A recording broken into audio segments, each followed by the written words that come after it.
Hello, and welcome back to Morpheus Sleepy History, a place where history slows down, and the past becomes a peaceful journey into sleep. Here, we explore the stories of ancient worlds, lost civilizations, medieval kingdoms, and forgotten travelers. Each episode is designed to help you relax, unwind, and slowly drift into sleep while listening to the quiet echoes of the past. So close your eyes, get comfortable, breathe slowly, and let's begin our quiet journey into the past. Tonight, we gently wander into a quiet and ancient story. A story that unfolds slowly, like the first soft signs of spring after a long winter. We are not in a hurry here.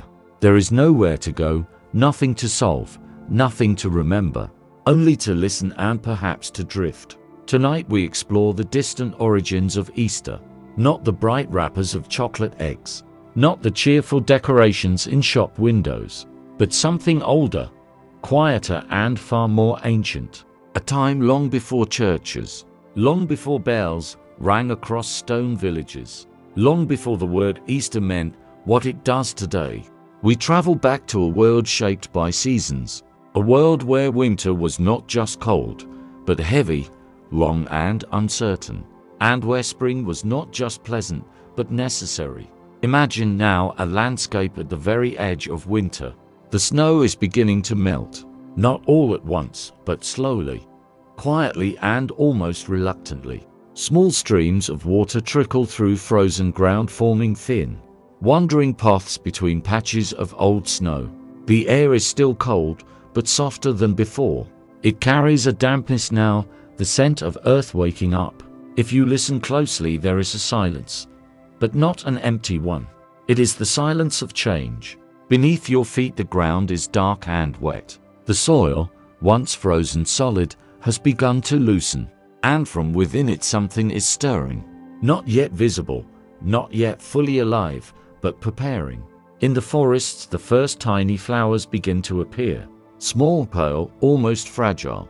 They push through fallen leaves and snow, reaching toward a light that has only just begun to return. Their presence is quiet, easily missed, and yet it changes everything. Now picture a village nearby. Small wooden houses, clustered together for warmth and safety. Their roofs still dusted with snow, their walls darkened by smoke from indoor fires. Thin trails of gray smoke rise gently into the cool air, drifting upward and then disappearing. Inside, people move slowly.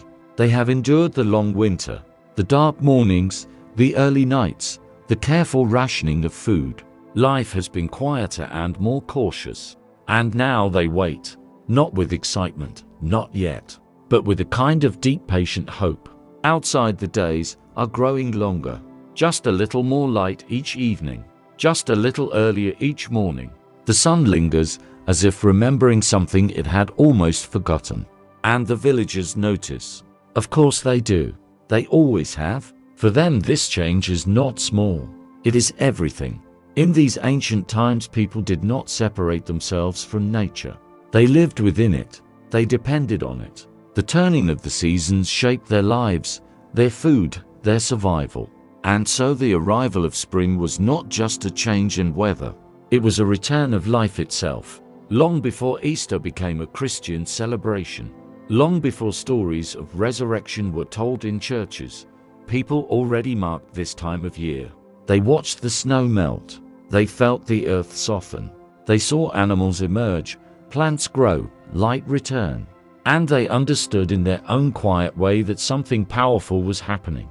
There were no calendars as we know them now, number fixed dates printed neatly on paper. Instead, people watched the sky. They followed the sun. They noticed the balance of light and dark, the moment when day and night stood equal. The spring equinox, a quiet turning point, a threshold between what was and what was to come. In this world there were no bright plastic decorations, no packaged sweets, no hurried celebrations, only time, patience, and quiet observation. People understood that life moved in cycles, that darkness would come and then pass, that cold would settle in and then slowly fade, and that spring always returned. So tonight, as you rest, imagine yourself there, standing at the edge of a forest, the ground soft beneath your feet. The air cools, but no longer harsh. In the distance, a small village prepares for the changing season, not with noise, but with quiet awareness. They do not rush the spring. They simply welcome it, gently, slowly, just as it arrives. And as the snow continues to melt and the first flowers open quietly in the forest, you too can begin to let go of the long day behind you. Like winter fading, like darkness softening, you can rest and drift into sleep.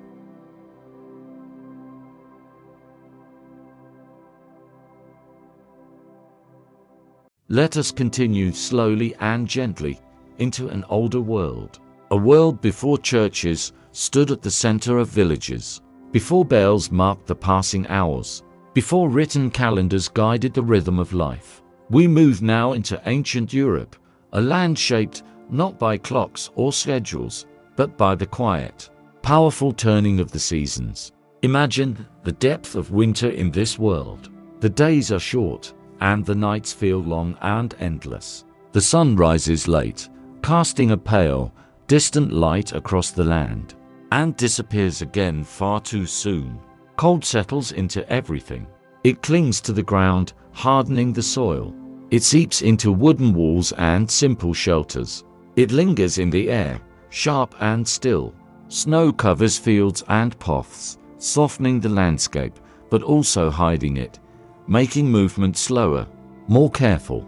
The forests stand silent. Branches are bare, stretching upward like dark lines against a gray sky. Animals are scarce, many hidden away, conserving their strength. There is very little sound, only the occasional crunch of footsteps in snow, the distant call of a bird, or the low whisper of wind moving through trees. In small villages scattered across this cold landscape, life continues, but quietly. Homes are simple, often built from wood, sometimes partially sheltered into the earth for warmth. Inside, fires burn steadily, not brightly, not extravagantly, but carefully. Firewood is precious, gathered and stored long before winter arrived. Every piece matters. The smoke from these fires drifts upward through small openings, rising slowly into the cold air outside. From a distance, the village appears almost still, marked only by thin threads of smoke and the faint signs of life within. The people move slowly during these months. There is no rushing. Energy must be conserved. Food is limited, carefully stored from the previous harvest. Grains, dried meats, preserved vegetables, each portion measured and used with care. Hunting is more difficult now. Animals are harder to find, and the cold makes long journeys dangerous. So people stay close to home. They repair tools, mend clothing, tell stories, and wait. Waiting is an important part of life in this ancient world. Waiting for light, waiting for warmth, waiting for the land to become usable again. And beneath that waiting, there is always a quiet awareness. They know that winter will not last forever, but they also know that survival is never guaranteed. The seasons are not abstract ideas to these people. They are immediate, physical realities. Winter is not just cold, it is hunger, stillness, and endurance. Spring is not just beauty, it is survival, growth, and renewal. Every year, the cycle repeats. And every year, people watch closely for the first signs of change. As winter slowly begins to loosen its hold, small differences appear. At first, they are almost unnoticeable. The light lingers just a little longer in the evening. The darkness of morning lifts slightly earlier. Snow begins to soften at the edges. Water appears where there was once only ice. These changes are subtle, but the people notice them immediately. They have learned to observe the land with care. Their lives depend on it. Inside the village, something shifts. The same fires burn, the same meals are prepared, but there is a quiet change in mood. Not excitement, not yet, but a sense of movement, a feeling that something is beginning.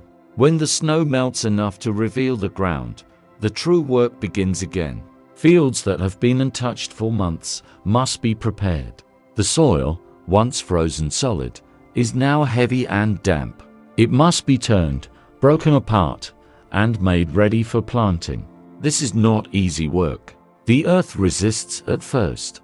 Thick and cold. Tools are simple, made of wood and metal, worn from years of use, but slowly, patiently, the land is worked. Agriculture is the center of life in these communities.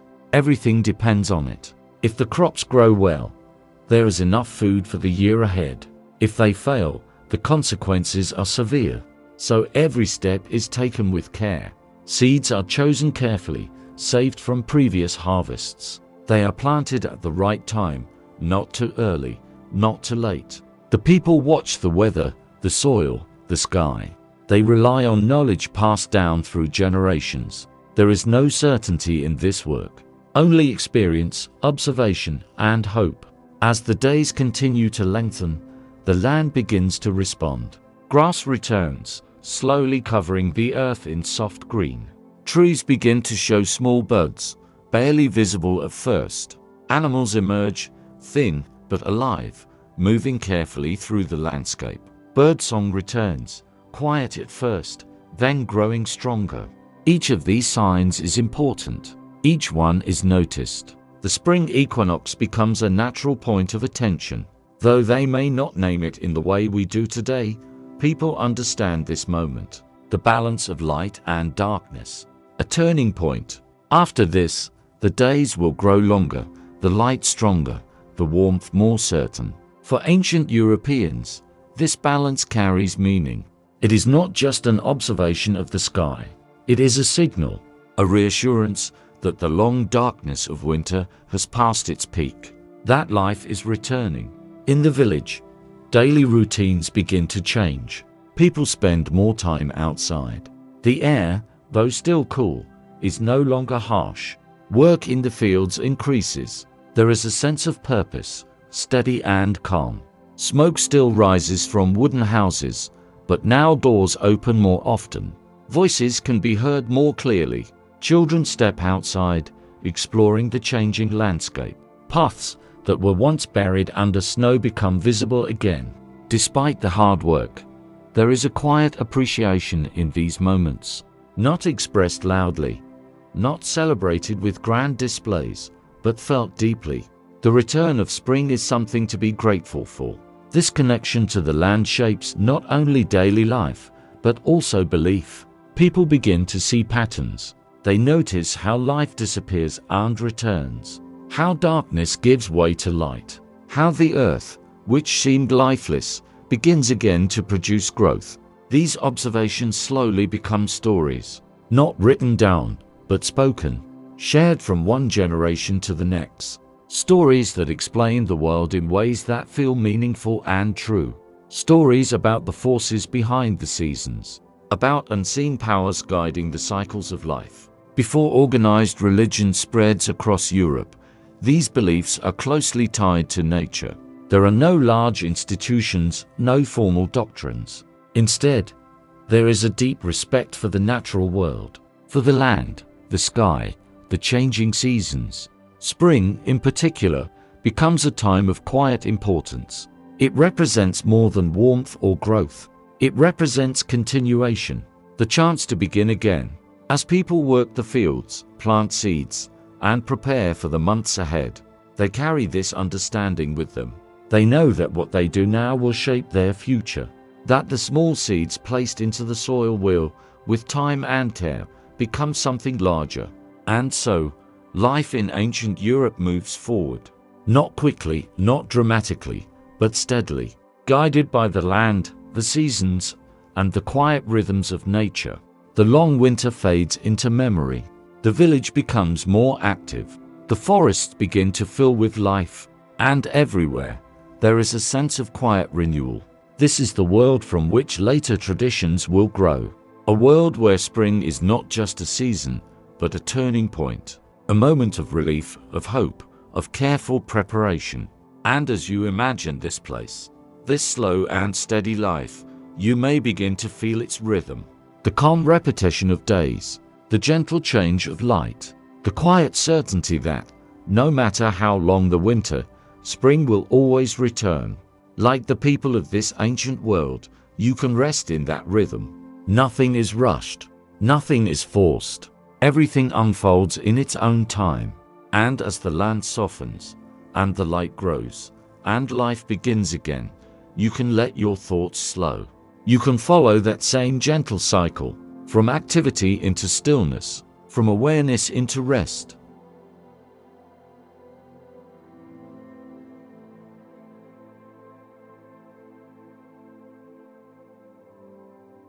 As we continue this quiet journey, we move gently into a time when the arrival of spring was not only noticed, but carefully marked, not with loud celebrations or grand structures, but with simple gatherings, soft rituals, and shared moments that reflected the deep connection between people and the land around them. In ancient Europe, long before the spread of Christianity, spring was one of the most important turning points in the year. Imagine a wide hillside at the edge of a forest. The ground is still cool, but no longer frozen. Patches of old snow remain in shaded places, slowly shrinking with each passing day. The sky above is pale and open, with soft light stretching across the land. As evening approaches, a small group of villagers gathers. They arrive quietly, walking along narrow paths, carrying simple items with them: bundles of wood, small offerings, perhaps food to share. There is no rush, no loud voices, only the quiet understanding that this moment matters. At the center of the gathering, a fire is prepared, not large or overwhelming, but steady and warm. As it is lit, the flames rise gently, flickering against the fading light of the day. The fire becomes a focal point, a symbol of warmth returning after the cold, a reminder of the sun, growing stronger with each passing day. In many ancient European traditions, fire held deep meaning. It represented life, energy, and renewal. During the long winter, fire had been essential for survival, contained within homes, carefully maintained. But now, as spring approached, fire was brought outside, placed on hills, in open spaces, where it could be seen from a distance. A quiet signal that the season was changing. Around the fire, people gather. Some stand, some sit on the ground. Their movements are slow, unhurried. They speak softly, or sometimes not at all. There is comfort in simply being present. These gatherings are not the same everywhere. Different regions, different communities, each have their own customs. But certain themes appear again and again. The celebration of light, the return of warmth, the renewal of the earth. In Germanic regions, early spring festivals often centered around the land itself. People honored the soil that would soon provide their food. They recognized its importance, its quiet power. Offerings might be placed into the ground, small tokens of gratitude, grains, herbs, or simple crafted objects, not as a transaction, but as a gesture, a way of acknowledging the relationship between people and the earth. In Anglo-Saxon traditions, similar practices could be found. Communities observed the changing length of days. They noticed the patterns of animals returning.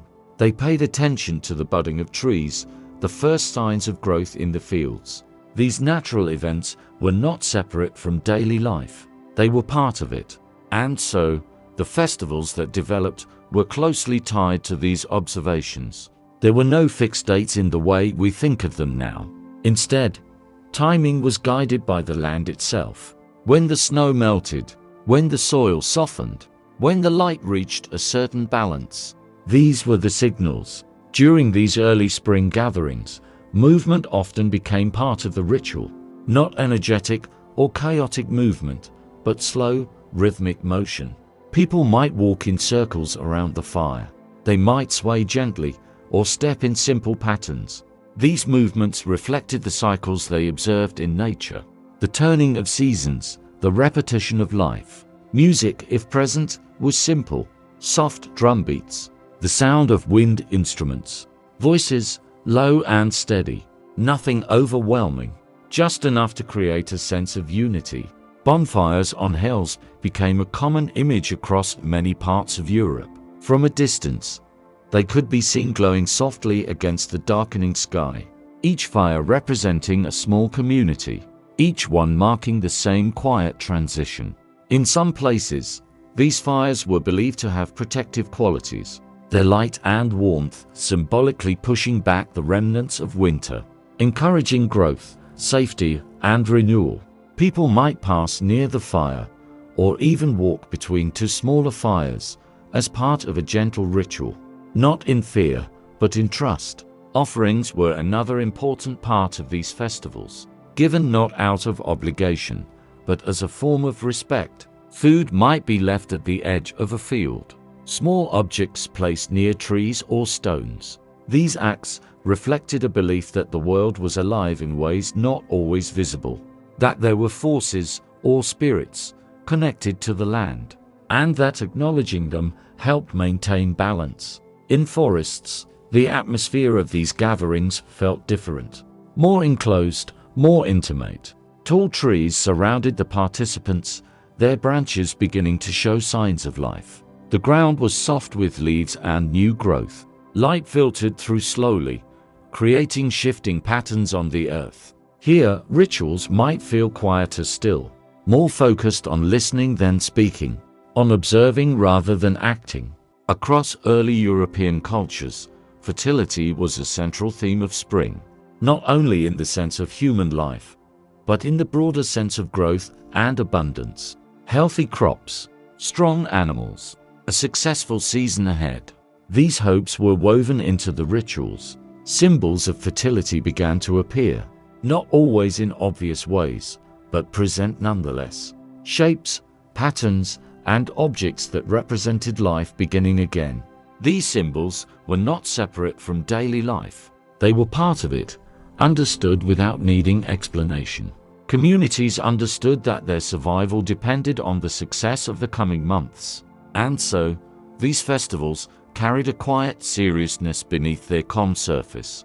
They were not just celebrations, they were acknowledgements, moments to pause, to prepare, to recognize the importance of what lay ahead. As the night deepened, the fires continued to burn, their light steady, their warmth gentle. People remained for a time, then slowly returned to their homes. There was no sudden ending, no clear signal that the gathering was over. It simply faded, as all things do. In the days that followed, life continued. Fields were worked, seeds were planted, animals were tended. But something had shifted. A moment had been marked, a transition acknowledged. These ancient spring festivals did not disappear. Over time, they changed. They blended with new beliefs, new traditions. But their core ideas remained. The importance of light returning, the renewal of the earth, the quiet hope for growth and survival. Even as new religions spread across Europe, these older practices did not vanish completely. Instead, they adapted. Elements of them remained, woven into new celebrations. The fires, the symbols, the timing, all carrying echoes of these earlier gatherings. When we look at later traditions associated with Easter, we can still see traces of this past. The focus on renewal, the symbols of life, the timing in early spring. These are not new ideas. They are part of a much older pattern. So as you imagine these ancient festivals, try to see them not as distant or unfamiliar, but as part of a continuous story. A story of people observing the world around them, responding to it with quiet rituals, marking the passage of time in ways that felt meaningful and real. Picture once more the hillside, the soft glow of fire, the slow movement of people gathered together, the cool air of early spring, the sense of something beginning, something returning. There is no urgency here, only rhythm, only the steady turning of the seasons. And as the fire burns lower and the night grows still, everything settles into calm. The land rests, the people rest, and the quiet promise of spring remains.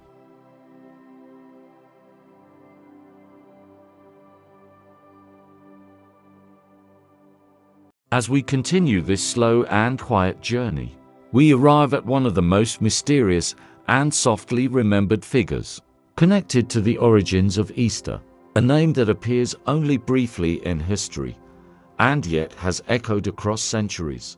Eostre, unlike many well-known figures from ancient belief systems, the goddess Eostre is not surrounded by detailed myths or long stories. There are no large collections of legends describing her life, her actions, or her voice. Instead, she appears only in a small and quiet mention, recorded by the medieval scholar and monk Bede.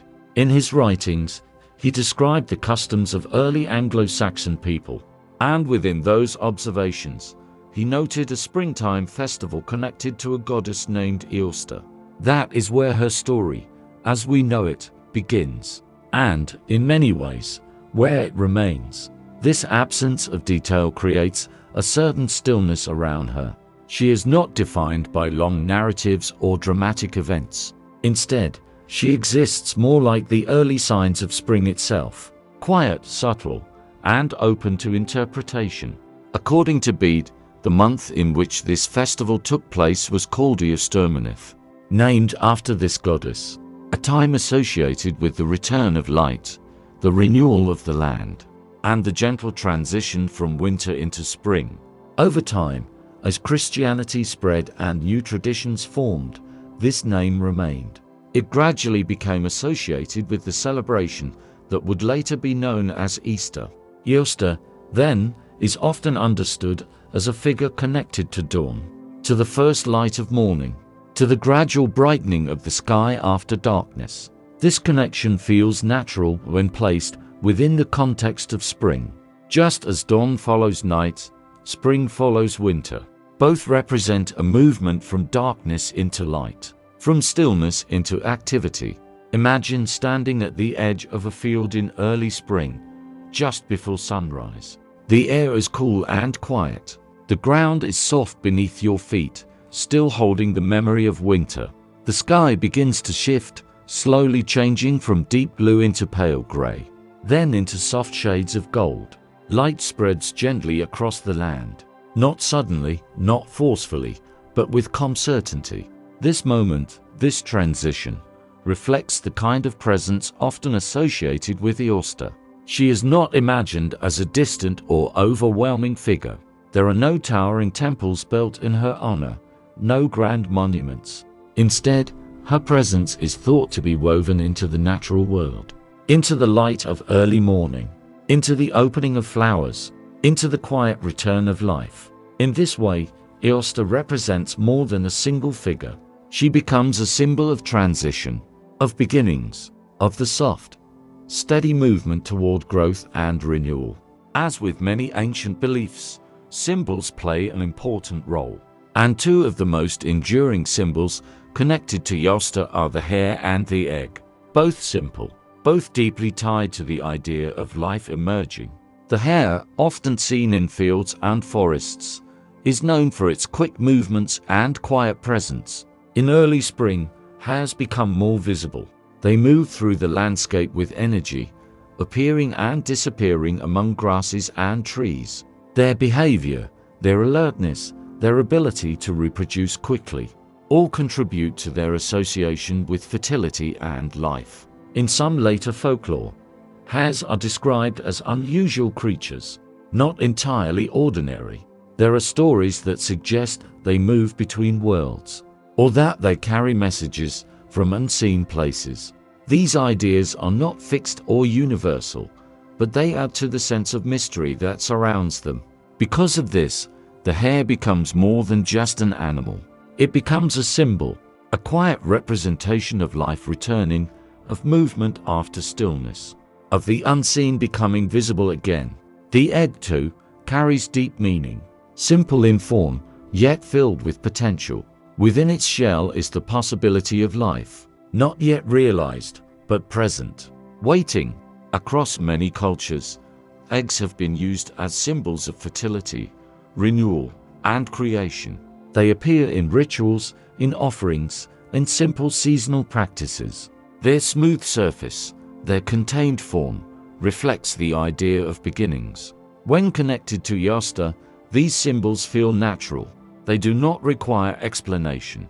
They exist as part of the same quiet language of the natural world, a language understood through observation, through repetition, through time. It is important to remember that much of what we associate with Eostre is reconstructed. Scholars and historians have looked at fragments of information, at patterns across cultures, and have carefully suggested connections. There is no single, complete story. Instead, there is a collection of ideas, gently pieced together. This uncertainty does not take away from her significance. In fact, it adds to it. Eostre remains open, undefined.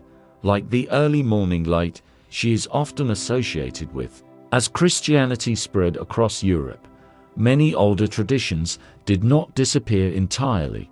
Instead, they blended. Names changed, meanings shifted, but certain elements remained. The timing of spring celebrations, the symbols of eggs and hares, the focus on renewal and life. The name Easter itself is often linked to Eostre, while in many languages the holiday is named differently, often connected to Passover. In English and some Germanic languages, the connection to this older name remains, a quiet echo of something much older. In this way, Eostre becomes part of a larger story, not separate from later traditions, but gently woven into them. Her presence is subtle, not always visible, but still there. Imagine again the early morning, the soft light spreading across the land, the stillness before the day fully begins. In that moment, there is no need for clear definitions or detailed explanations, only a sense of change, of quiet movement, of something beginning again. In ancient times, people may not have spoken of Eostre in the same way we do now. They may not have used precise descriptions or formal beliefs. Instead, they lived within the patterns she represents. They experienced the return of light. They saw the land come back to life. They felt the shift from winter into spring. And in those experiences, meaning was found, not through written stories, but through observation, through repetition, through the quiet passing of seasons.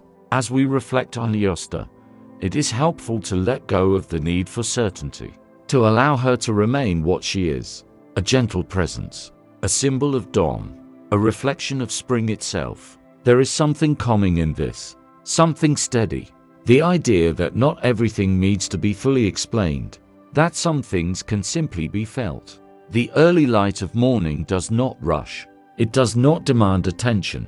It arrives gradually, filling the world with soft brightness. In the same way, the story of Eostre does not overwhelm. It unfolds quietly, a name, a season, a connection. And as you rest now, you can imagine that light spreading slowly across a quiet landscape, touching the ground, the trees, the small growing plants, bringing warmth gently, steadily.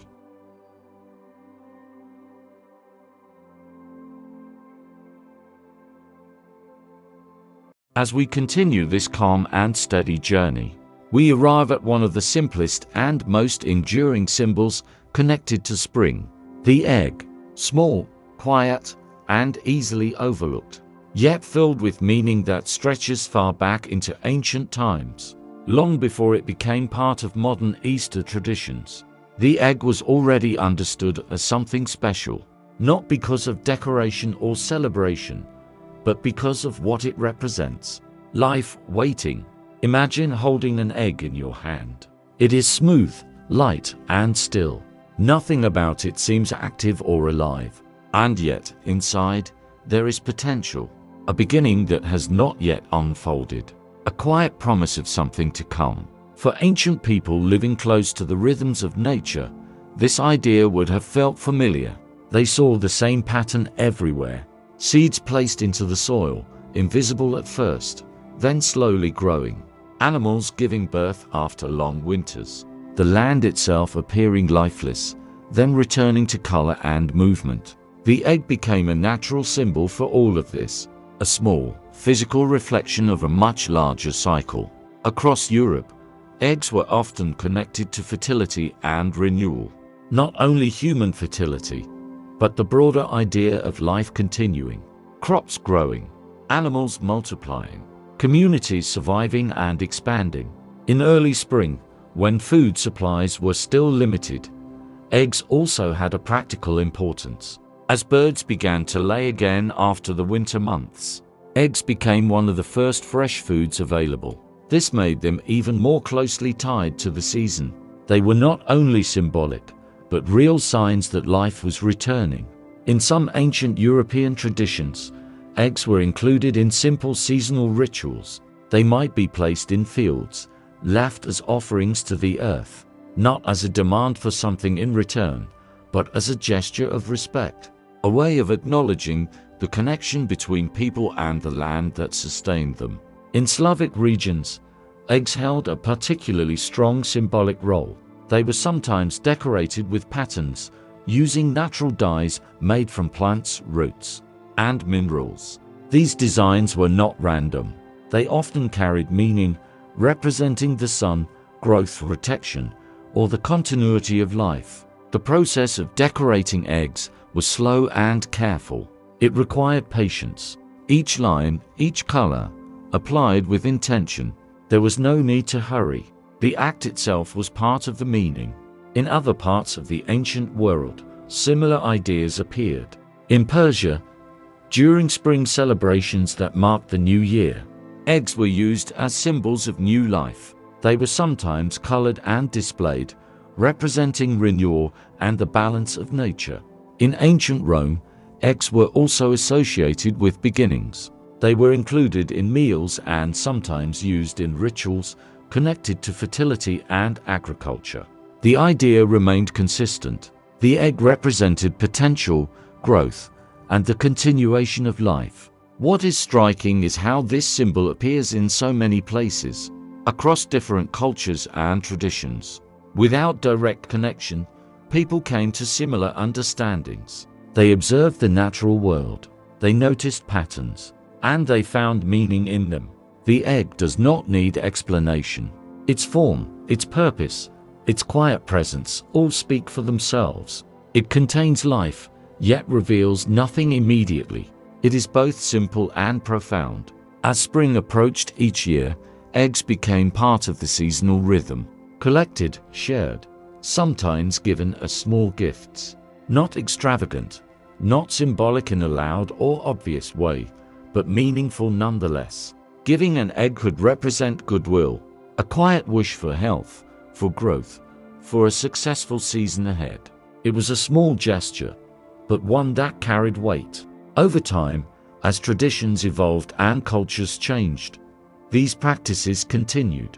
They adapted, blended with new beliefs, and took on additional meanings. But the core idea remained: the egg as a symbol of life. When Christianity later spread across Europe, this symbol was not lost. Instead, it was reinterpreted. The egg became associated with new religious meanings, connected to themes of resurrection and renewal. Yet beneath those layers, the older symbolism still remained. Even today, when eggs are decorated, hidden, or given as gifts during Easter, they carry echoes of these ancient ideas. The connection may not always be recognized, but it is still present. Imagine once more the early spring landscape, the ground soft and damp, the air cool but gentle, birds moving through the trees, beginning their seasonal patterns again. Somewhere nearby, a nest holds a small collection of eggs, still, quiet, waiting. This simple image reflects something much larger: the cycle of life continuing, the quiet certainty that after stillness comes movement, after winter comes spring. There is something calming in this, something steady and reliable. The idea that life does not rush, but unfolds in its own time. The egg becomes a reminder of that rhythm, of patience, of quiet beginnings. And as you rest now, you can hold that image in your mind. Something small, still, and full of possibility.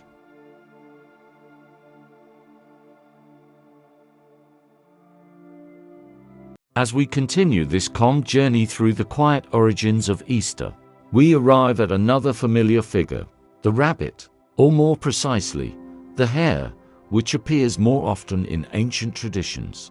Today, it may seem like a playful and simple symbol, something associated with springtime stories and gentle celebrations. But its origins are older, quieter, and rooted deeply in observation of the natural world. Imagine a wide, open field in early spring. The grass is just beginning to return, soft and uneven. The air is cool, but no longer harsh. Light stretches a little longer across the land. And in that field, movement. Quick, sudden, almost silent. A hare appears. It does not stay still for long. It moves with speed and alertness, pausing only briefly before continuing again. Its presence is fleeting, yet noticeable. In ancient Europe, animals like the hare were closely observed. People noticed their habits, their patterns, their timing, and hares, in particular, stood out. Unlike many other animals, hares are active during the early months of spring. They appear at a time when much of the natural world is only just beginning to awaken. Their energy contrasts with the stillness that lingers from winter. They move quickly, decisively, as if responding to something unseen. One of the most striking characteristics of hares is their ability to reproduce. They are known for their fertility, for bringing new life into the world in relatively short cycles. To ancient communities, this was not just a biological fact. It was a symbol, a reflection of abundance, of life continuing and expanding. In a world where survival depended on successful growth, both in crops and in animals, this kind of fertility held deep meaning. The hare became associated with the idea of plenty, with the hope that the coming season would provide enough. There was also something mysterious about hares. Their behavior often seemed unusual. They could be seen at dawn or dusk, moving through fields in low light. At times, they appeared almost suddenly, then disappeared just as quickly. This gave them an almost otherworldly quality. In some traditions, hares were thought to exist between worlds, not fully belonging to the ordinary realm of daily life, but also not entirely separate from it. They became quiet symbols of transition, of movement between states. This idea connected them naturally to spring, a season that itself represents transition, from cold to warmth, from stillness to activity, from darkness to light. In medieval European folklore, stories about hares became more elaborate. Some tales suggested that hares could carry messages. Others described them as magical creatures, capable of appearing in unexpected places. These stories were not always consistent, but they shared a common tone, a sense that the hare was more than it seemed. There were even beliefs in some regions that hares could be linked to the moon, perhaps because of their nocturnal activity or the way they moved in low light.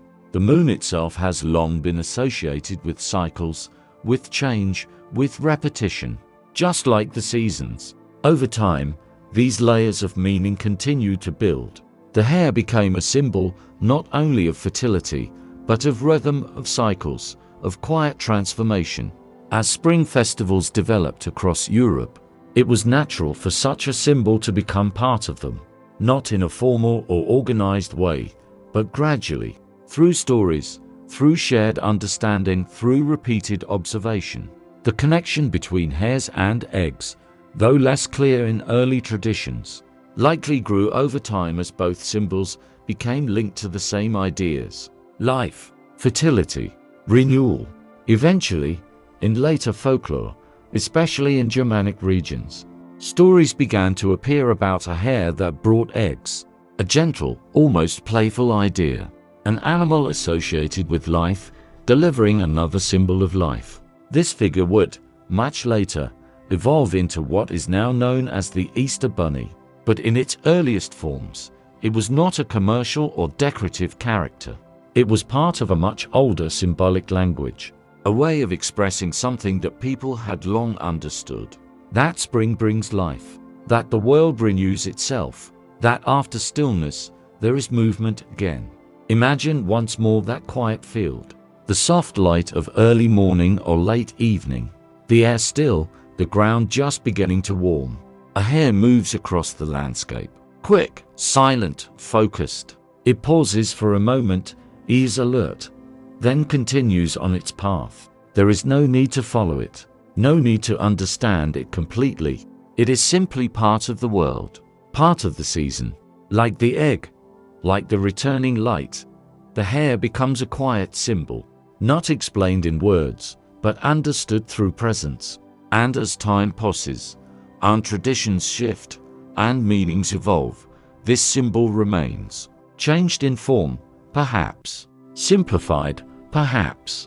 But still connected to its origins. Even today, when rabbits appear in springtime celebrations, there is a distant echo of these older ideas, of fields and forests, of observation and quiet understanding, of life returning.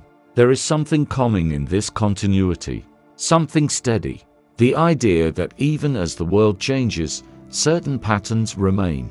The hare does not rush. It moves with purpose, but also with awareness. It responds to the season, to the light, to the land. And in that movement, there is a kind of rhythm and natural pace.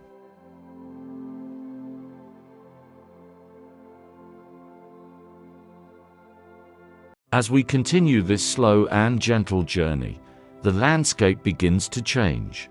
Not suddenly, not all at once, but gradually, like the turning of a season. Something new begins to move across Europe, a different set of beliefs, a different way of understanding the world. Christianity. At first, it does not arrive everywhere at once. It travels slowly, carried by individuals rather than armies. Missionaries, monks, travelers, moving along paths that already exist. Roman roads, river routes, forest trails. They walk, they speak, they listen. And in time, they begin to share their message. For the people living in these regions, this is not the first belief system they have encountered.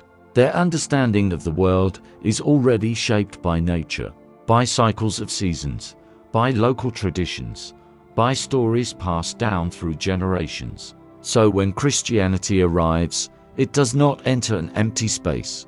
It meets an existing world. This meeting is not always dramatic. It is often quiet, a conversation in a village, a story told beside a fire, a new idea introduced slowly, carefully. Missionaries understand that change takes time. They do not try to erase everything that came before. Instead, they observe. They learn local customs, local languages, local rhythms. And then, gradually, they begin to connect their teachings to what people already know. In many places, this creates a blending.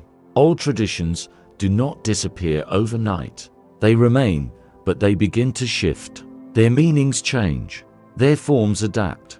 Imagine a village that has long marked the arrival of spring. They light fires on hills. They gather quietly. They honor the renewal of the land. Now imagine a small wooden church appearing nearby. Simple in structure, built from the same materials as the houses. It does not dominate the landscape. It becomes part of it. Inside, new stories are told. Stories of life, death, and renewal. Stories of sacrifice and rebirth. Stories that, in some ways, echo the patterns people already understand. One of the most important moments in this new belief system is the story of the death and resurrection of Jesus Christ. A story that speaks of suffering, of stillness, and then of life returning. For people already familiar with the cycle of winter and spring, this idea is not entirely unfamiliar. The language is different. The meaning is shaped by new teachings, but the pattern feels recognizable. This is one of the ways Christianity spreads, not by replacing every idea, but by aligning with existing rhythms, by finding points of connection. In many regions, missionaries choose to introduce Christian celebrations at times of the year that are already significant. Spring, for example, is already a time of importance, so it becomes a natural moment to place new meaning. Instead of removing the idea of renewal, they reshape it. Instead of erasing spring festivals, they transform them. The celebration that will become Easter begins to take form in this way, centered on the resurrection of Christ, but still connected to the timing of spring, still linked to the balance of light and darkness, still surrounded by symbols of life returning. The date of Easter itself reflects this blending. It is not fixed to a single calendar day. Instead, it is determined by a combination of the spring equinox and the cycles of the moon, a method that echoes older ways of tracking time. Watching the sky, observing patterns, following natural rhythms. As Christianity spreads further into Europe, different regions adapt in their own ways. There is no single, uniform process. Each place carries its own traditions, its own memories. In some areas, older practices continue alongside new ones. People attend church, but still observe seasonal customs. They listen to new teachings, but still remember older stories. Over time, these layers begin to merge. The distinctions become less clear. What was once separate becomes part of a shared tradition. In Ireland, for example, this process takes on a particular form. The arrival of St. Patrick is often remembered as a key moment in the spread of Christianity. Patrick is said to have traveled across the island, speaking to local communities, engaging with existing beliefs. Rather than rejecting everything he encountered, he often worked within it, using familiar symbols, familiar ideas, to explain new concepts. One well-known example is the use of the shamrock, a simple plant, already present in the landscape, used as a way to explain the idea of the Holy Trinity, 3 parts, 1 whole. Whether every detail of these stories is historically exact is less important than the pattern they represent, a pattern of adaptation, of connection, of gradual change. As Christianity becomes more established, small churches begin to appear more frequently. At first, they are modest, wooden structures, simple and functional, placed within or near existing villages. Over time, some are rebuilt in stone, more permanent, more visible. They become centers of community life. Inside these churches, the atmosphere is calm, soft light from candles, quiet voices, the sound of prayer, steady and rhythmic. Outside, the world continues as it always has. Fields are planted, animals are tended, seasons change. But now these everyday activities are accompanied by new layers of meaning, new stories, new rituals. The celebration of Easter begins to take shape within this context. A time to remember the resurrection, a time to reflect on renewal, a time that aligns with the arrival of spring. Old symbols do not disappear. Eggs remain, hairs remain, the timing remains, but their meanings expand. They become part of a broader narrative, connected to both the natural world and the spiritual one. This blending is not always smooth. In some places, there is resistance. In others, there is acceptance. Often, there is a mixture of both. Change takes generations. It is not something that happens quickly, but slowly, steadily, Christianity becomes part of the fabric of European life, not separate from it, but woven into it. The old and the new exist together, not in conflict, but in quiet combination. Imagine once more a village in early spring. The ground soft, the air cool, people moving between fields and homes. A small church stands nearby, its door open, a candle flickering inside. At the same time, on a nearby hill, a fire is lit, a tradition older than memory. These two images exist together, not opposing, but overlapping. This is how Easter as we know it begins to form, not as a single invention, but as a gradual blending, a meeting of beliefs, a layering of meanings. The story of resurrection is placed within the season of renewal. The symbols of spring are carried into new traditions, and through this process, something lasting is created, a celebration that holds both history and change, both nature and belief.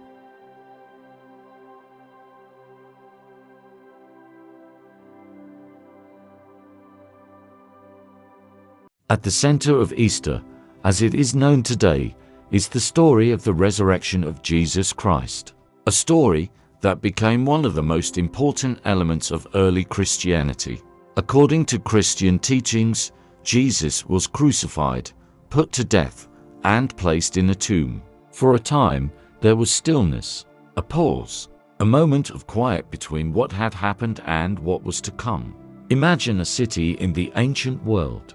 Stone streets, worn smooth by countless footsteps. Narrow passages filled with quiet movement. The air warm, carrying the distant sounds of voices, of animals, of daily life continuing. This is Jerusalem, a place already old, already filled with history. And during this time of year, it is especially full.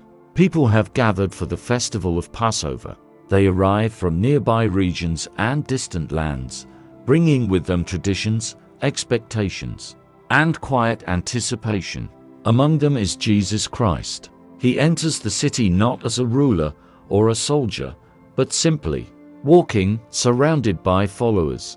There is a sense of attention around him. Some people recognize him, others are curious.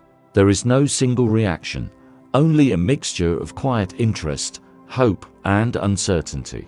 In the days that follow, he spends time teaching, speaking in open spaces, in courtyards, in places where people gather.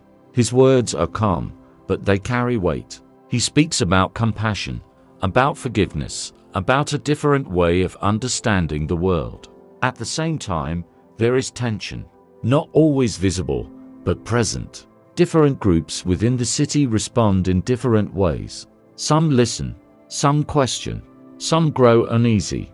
As the days pass, the story moves toward a final gathering, a meal shared with his closest followers, often called the Last Supper. Imagine a quiet room, simple, enclosed, lit by soft, flickering light. A table, low and modest. Food placed carefully, shared among those present. Bread, wine, simple nourishment. There is a sense of stillness in this moment. A pause, a recognition that something important is happening, even if not fully understood. During this meal, Jesus speaks to his followers in a way that feels both calm and final. He shares bread and wine, giving them meaning beyond their physical form. Symbols of connection, of memory, of what is to come.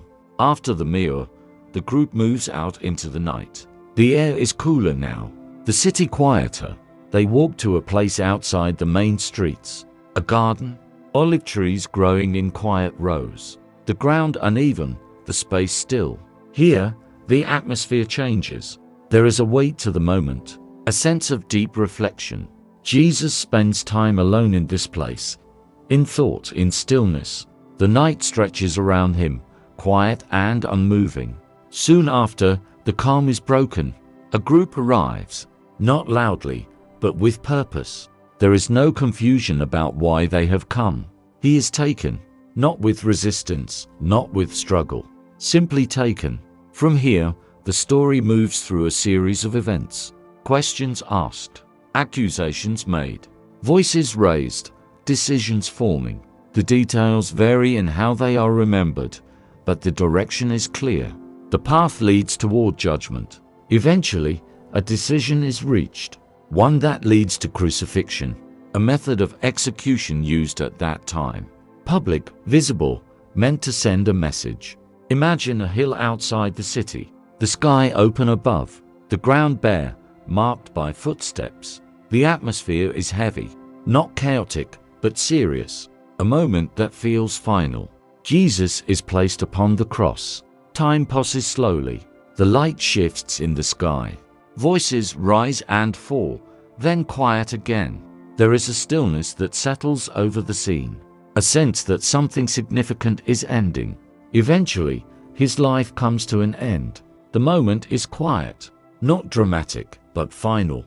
Afterward, his body is taken down, handled with care, placed in a tomb, a space carved from stone. The entrance is closed, a stone set in place. And then, there is silence. This is the pause at the center of the story, a moment of stillness, a space between what has happened and what will come next. For those who followed him, this is a time of uncertainty, of grief, of waiting. The world continues as it always does. The sun rises, the city moves, life carries on. But within this stillness, something is about to change. On the third day, the story shifts. The tomb is found open. The stone moved. The space inside no longer as it was. This moment is described not with noise, but with quiet surprise. An absence where there had been presence. The resurrection. For early Christians, this is the central point. Not just a return to life, but a transformation. A movement beyond what was expected. It becomes a symbol of hope, of renewal, of the idea that endings are not always final. When placed alongside the season of spring, this meaning deepens. The natural world reflects similar patterns. The land, once still, becomes active again. Plants emerge. Light increases. Life returns. The story of resurrection aligns with these observations, not replacing them, but echoing them. And so, Easter becomes a time that holds both meanings. The story of Jesus, the renewal of the earth, two narratives moving together. Like the seasons, after winter, life returned. After stillness, there was growth. After darkness, there was light. This connection helped shape the way Easter developed. It became both a religious observance and a seasonal one.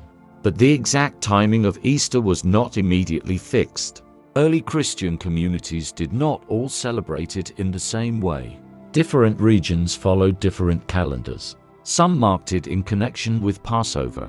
Others chose different methods. Over time, efforts were made to create a more consistent system, one that could be shared across different regions. Eventually, a method was agreed upon. Easter would be celebrated on the first Sunday after the first full moon, following the spring equinox. This way of determining the date is unique. It is not tied to a single day on a calendar. Instead, it follows both the sun and the moon. It reflects an older way of understanding time, one based on observation of the natural world. The spring equinox marks the balance between day and night. The full moon adds another layer, a cycle that has been observed for as long as people have looked at the sky. Together, these elements create a moving date, a celebration that shifts slightly each year, but always remains within the same seasonal space. This connection to natural cycles is one of the reasons why Easter feels different from many other holidays. It is not fixed. It moves, like the seasons themselves.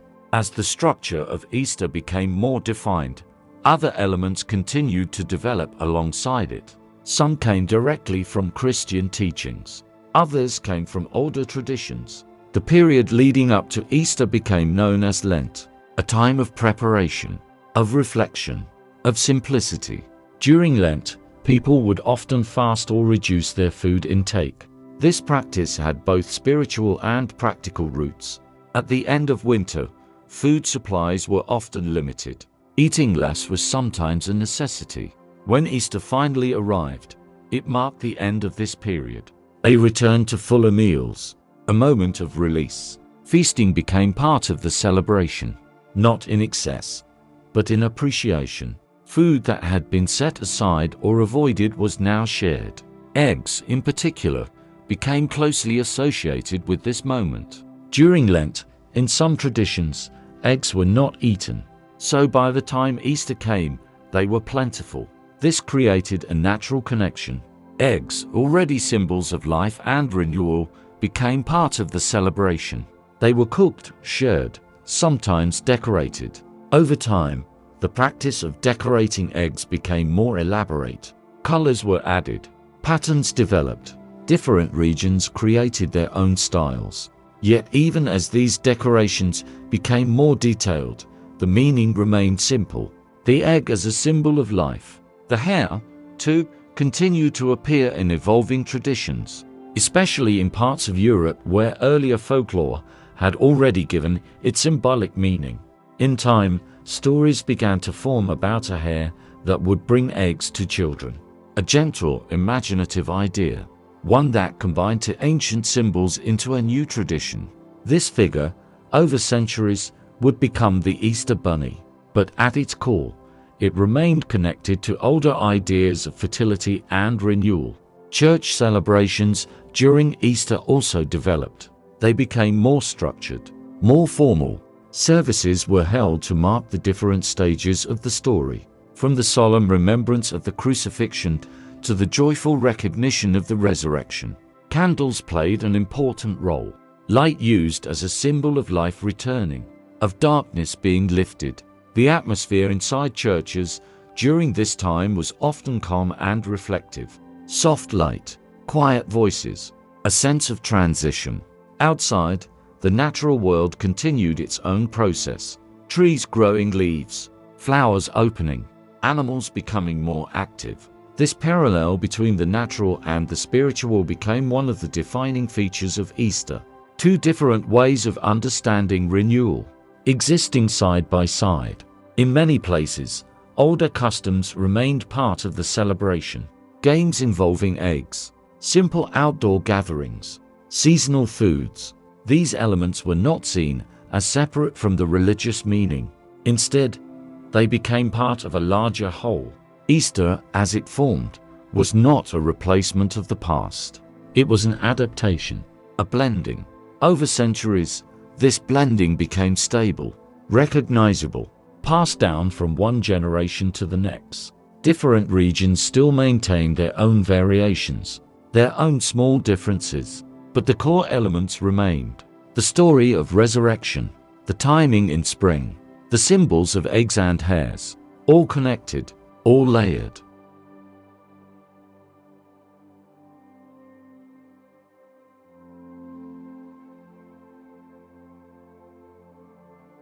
As we continue this slow and gentle journey, we move forward in time. The ancient world begins to shift into something more structured, more settled. Villages grow larger. Churches become more central. Stone replaces wood in many places, giving a sense of permanence to what was once temporary. This is the medieval world. And within it, Easter takes on new forms, while still carrying quiet echoes of the past. Imagine a village in early spring during the medieval period. The ground is soft beneath your feet, no longer frozen, but still cool. Narrow paths wind between houses made of timber and stone. Roofs are thatched, uneven, shaped by time and weather. At the center of the village stands a church, stronger now than those early wooden structures, built from stone, with thick walls and small windows. It rises gently above the surrounding buildings, not overwhelming, but clearly important. The church bell begins to ring, not loudly, not sharply, but in a slow, steady rhythm. Its sound carries across the village, over fields, through trees, soft and familiar. It marks the passing of time, the gathering of people, the beginning of something shared. Inside the church, there is cool and still. Candles flicker along the walls, their light soft and steady. The scent of wax and stone fills the space. Voices are quiet, movements slow. Easter, in this time, is not a single day. It is part of a longer period, a rhythm that begins weeks earlier. The season of Lent leads into Easter, a time of simplicity, of restraint. People eat less, avoid certain foods, and focus on quiet reflection. Meals are smaller. Life feels more measured. This period mirrors the final stretch of winter, a time when resources are still limited, when patience is required. As Lent draws to a close, the mood begins to shift, not suddenly, but gradually. There is a sense that something is approaching. Then comes Easter, and with it, a gentle release. The fasting ends. Food returns in greater variety. Tables are prepared with care. Bread, eggs, meats that had been set aside, all brought together. These meals are not extravagant in the way we might imagine today, but they feel abundant after the restraint of Lent. Each dish carries meaning. Each bite is a quiet celebration of renewal. Eggs play a central role in these traditions. They are plentiful again in spring. and after being avoided during Lent, they return as something special. In many villages, eggs are prepared in different ways: boiled, shared, sometimes decorated. Natural dyes are used, drawn from plants and roots. Soft reds, yellows, browns, colors that reflect the earth itself. Children, and sometimes adults, take part in simple games involving eggs, rolling them across the ground, tapping them gently against one another, watching to see which one remains unbroken. These games are calm, unhurried. They take place in open spaces, in fields, or near the edges of the village. Laughter is soft, movements relaxed. There is no sense of competition in the modern way, only participation, a shared experience. Markets begin to appear more frequently during this time. Small gatherings of traders and villagers. Tables set up with goods, food, simple crafts. The atmosphere is steady and welcoming. People move slowly from one stall to another. Voices rise and fall in quiet conversation. Spring produce begins to appear. Early greens, herbs, fresh eggs. Items that signal the return of growth. Outside the village, the fields are active again. Farmers move steadily through their work, preparing soil, planting seeds. This work continues even during the celebrations. There is no clear separation between daily life and seasonal observance. They exist together. In some regions, processions become part of Easter traditions. Groups of people moving together through the village or surrounding areas. Not loudly, not dramatically, but with calm purpose. They carry candles, symbols, or simple decorations, walking slowly, following familiar paths. These processions reflect both religious meaning and older patterns of movement through the land, a way of marking space, of acknowledging the environment. Inside churches, Easter services are more elaborate than usual, still quiet, still calm, but with added elements. More candles, more voices joining together. Light plays an important role. Candles are lit in greater number, filling the space with a warm glow. This light represents renewal, the return of life. The contrast between darkness and light is gently emphasized, not in a dramatic way, but through atmosphere, through presence. Music, too, becomes part of the experience. Simple chants, steady and repetitive. Voices rising together, then settling again. The sound fills the stone space, soft and echoing. It does not overwhelm. It supports the calm. Outside, nature continues its own quiet celebration. Trees are now covered in leaves. Flowers open across fields and along paths. Birds move constantly, filling the air with soft sound. The connection between the natural world and the human world remains strong. Even as religious structures become more defined, people still live closely with the land. Old traditions have not disappeared. They have blended. Bonfires, in some places, are still lit, though now they may carry different meanings. Seasonal foods still reflect ancient patterns. What is available? What is fresh? What has returned after winter? Symbols remain. Eggs, hares, light, each one carrying layers of meaning. Some understood, some simply felt. As evening approaches on an Easter day in this medieval village, the activity begins to slow. The market's quiet, the fields empty. People return to their homes. The church stands still at the center. Candles continue to burn softly inside. The bell may ring once more, marking the close of the day. It sounds steady, familiar. Inside homes, meals come to an end. Fires burn low. Voices soften. There is a sense of completion. Not an ending, but a pause. A moment of rest after movement. Easter, in this time, is not loud or overwhelming. It is steady, grounded, connected to both belief and daily life. It reflects the same patterns we have seen throughout this journey. The return of light, the renewal of the land, the continuation of life. These traditions, shaped over centuries, begin to settle into recognizable forms. passed down from one generation to the next. And even as time continues to move forward, these patterns remain, changing slightly, adapting, but never fully disappearing. As you imagine this medieval village, let the details soften. The stone church, the quiet bell, the gentle movement of people through their day, everything steady, everything calm, like the turning of the seasons, like the quiet arrival of spring. And as this scene settles, you can allow your thoughts to settle as well.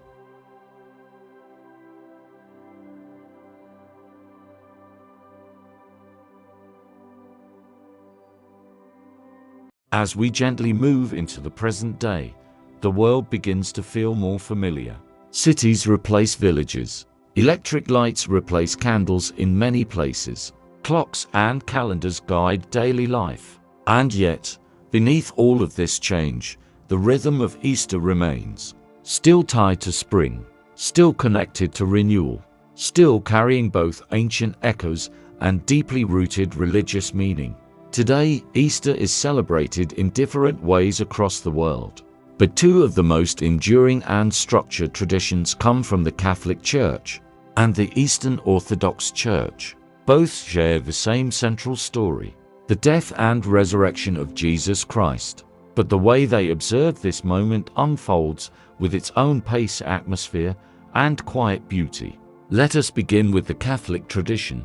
In Catholic Christianity, Easter is the most important celebration of the year, even more central than Christmas, because it focuses on resurrection, on life returning, on hope renewed. The preparation begins with Lent, a period of 40 days, a time of reflection, simplicity, and gentle restraint. In modern life, this may look different than it did in medieval times. People may not fast as strictly, but many still choose to give something up. A small habit, a comfort, a routine, not as punishment, but as awareness. Churches during Lent feel quieter. Decorations are minimal. Music is softer. There is a sense of waiting. Then comes Holy Week, the final days leading up to Easter. Each day carries its own meaning. Palm Sunday marks the beginning. People gather in churches holding small branches, often palm leaves, a quiet remembrance of Jesus entering Jerusalem. As the week continues, the atmosphere deepens. On Holy Thursday, there is a remembrance of the Last Supper. In some churches, a ritual takes place where feet are washed, a simple act, a symbol of humility and care. Good Friday follows, a day of stillness, of quiet reflection. Churches are often dim, decorations removed or covered. The mood is calm, almost heavy, but not without purpose. There is no celebration on this day, only remembrance. Then comes Holy Saturday, a day of waiting. And finally, Easter Sunday. The shift is noticeable. Churches that were quiet now feel brighter. Flowers appear. Music becomes fuller. Light fills the space. Candles are lit again, not just as symbols, but as presents. The return of light. Mass is celebrated with a sense of calm joy, not loud or overwhelming, but steady, grounded. Families gather afterward. Meals are shared. Foods that were avoided during Lent return. Eggs are still present. Chocolate eggs now join the older traditions. Children take part in egg hunts, searching quietly through gardens and homes. The Easter Bunny appears here too, a softer, playful symbol, connected, even now, to those older images of hares and fertility. And yet, beneath the modern elements, the deeper structure remains.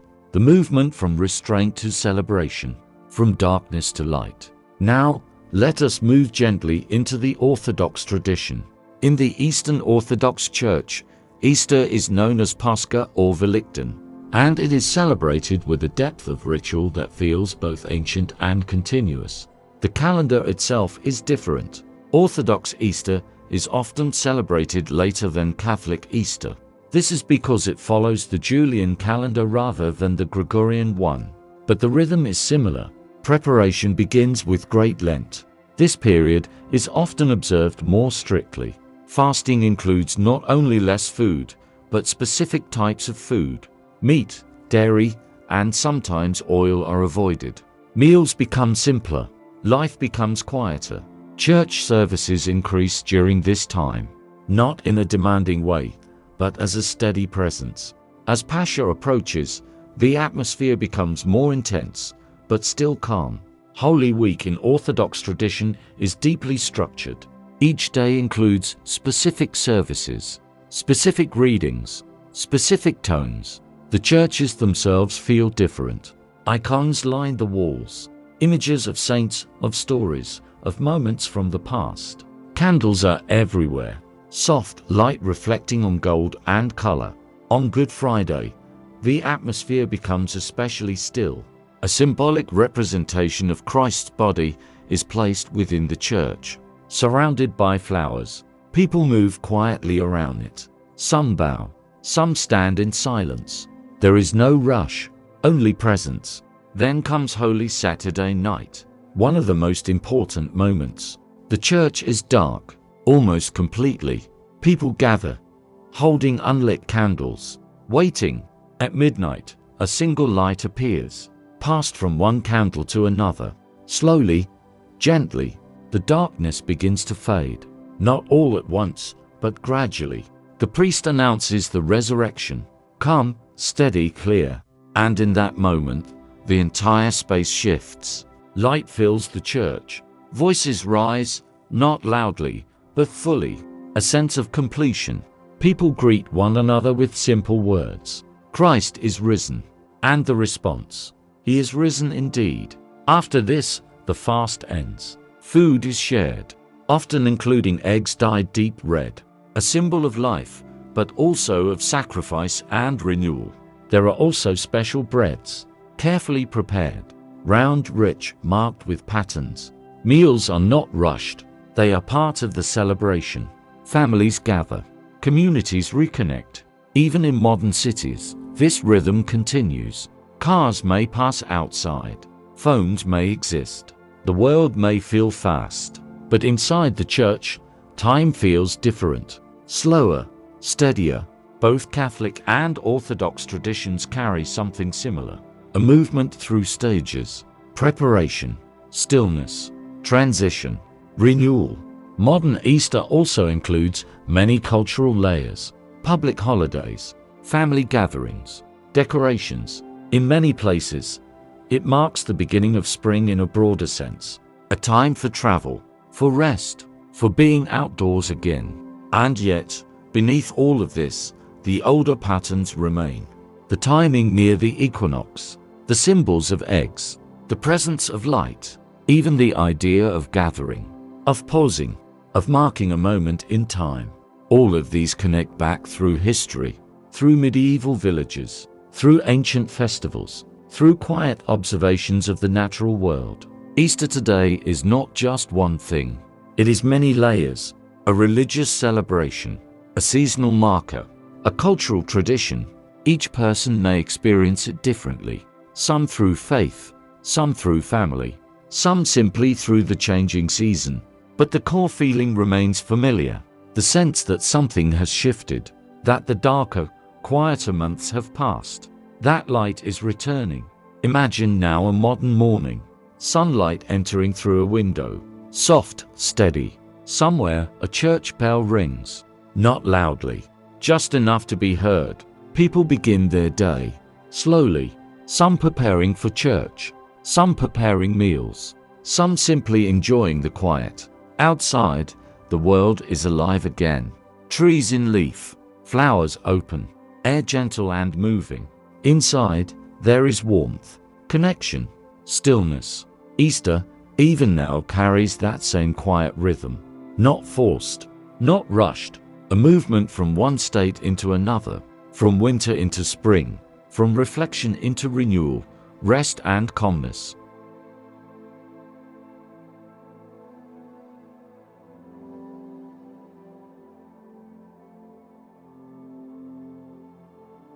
And now, as our quiet journey comes to an end, everything begins to slow. The stories soften, the images fade gently, the distant past settles into stillness. We have traveled far together, from ancient forests and melting snow to small villages waiting patiently for spring, to fires on quiet hills and the soft return of light. We have walked through old traditions, through forgotten names, through symbols that still remain with us today. And now, there is nothing more to follow. No more places to go, only rest. Imagine once more that early spring landscape. The ground soft beneath your feet, the air cool, but no longer cold, the light gentle and steady. Somewhere nearby, a village rests, not asleep, but quiet, at peace with the changing season. The long winter has passed, not suddenly, but slowly. And now, everything begins again. The first flowers have opened, small, delicate, almost hidden among the forest floor. They do not rush, they simply appear. The trees begin to fill with leaves, soft green, unfolding one by one. Birds move quietly through the branches, their songs gentle, unhurried. And the people, like the land, have softened. Their work continues, but without strain.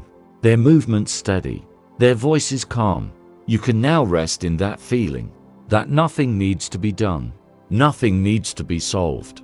Like the turning of the seasons, everything unfolds on its own. As the ancient villagers once waited quietly for spring, you too can let yourself drift. No expectations, no effort. Your breathing slows, your body becomes still. The world around you grows softer and quieter. The stories we followed are no longer something to think about. They become like distant echoes, fading gently into the background. The fires on the hills burn low. The candles in the churches dim. The voices grow quiet, and the light, soft and steady, begins to fade into evening. The sky darkens slowly, not all at once, but gently, as if guiding you toward rest. Stars begin to appear, one by one, small points of light in a calm, open sky. The air is still, the land at peace, and you are part of that stillness. There is nothing to hold on to now, nothing to follow, only the quiet. Let your thoughts drift like the last traces of winter snow melting away into the earth. Let your body sink deeper into comfort, like the soft ground in spring, ready to rest, ready to renew. Everything is calm, everything is quiet, and as the ancient rhythm continues, steady and unchanging, you can follow it, gently, slowly, into sleep. Thank you for being here. Thank you for listening. And now, have some rest. Good night.